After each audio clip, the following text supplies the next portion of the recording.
ఏది అయినా ట్రై చెయ్యి ఆచి చికెన్ మసాలా. ఆచి చికెన్ మసాలా.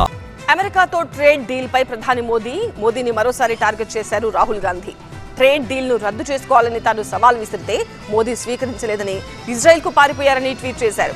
అయితే దేశ ద్రోహులతో చేతులు కలిపిన రాహుల్ నెగటివ్ పాలిటిక్స్ కు పోస్టర్ బాయ్ అంటూ బీజేపీ కౌంటర్ ఇచ్చింది. అమెరికాతో ట్రేడ్ డీల్ పై కాంగ్రెస్ బీజేపీ నేతల మధ్య మాటల యుద్ధం మరింత ముదిరింది. ప్రధాని మోదీపై కాంగ్రెస్ చేసిన ట్వీట్ పై దుమారం రేగుతోంది. మోదీ పిరికి వ్యక్తి అని, భయంతో అమెరికాతో ట్రేడ్ డీల్ చేసుకున్నారని కాంగ్రెస్ ట్వీట్ చేసింది.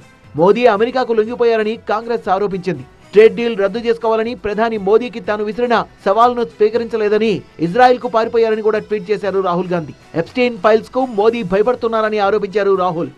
కాంగ్రెస్ ట్వీట్ కు బీజేపీ నుంచి అదే స్థాయిలో రియాక్షన్ వచ్చింది. మోదీ ఎవరితో కాంప్రమైజ్ కాలేదని, అవినీతి కోసం గాంధీ కుటుంబమే దేశ ప్రయోజనాల్ని తాకట్టు పెట్టిందని ట్వీట్ చేసింది బీజేపీ.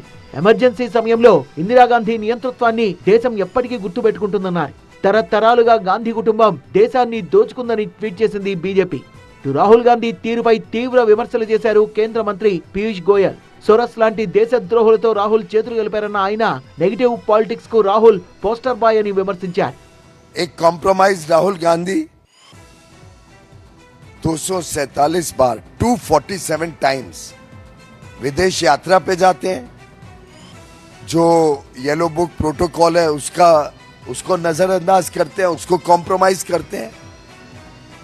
उनकी खुद की सुरक्षा के लिए जो इंतजाम सरकार करती है उसको कॉम्प्रोमाइज करते हैं, और बाहर जाके भारत और भारतवासियों के साथ कॉम्प्रोमाइज करते हैं. किस प्रकार के देश विरोधी ताकतों से उनका संबंध है ये तो आप सब जानते ही हैं. कैसे वो इल्हान उमार को, जो सोरोस का जोड़ीदार है, जॉर्ज सोरोस के साथ जिनके अवैध संबंध सामने आते रहते हैं.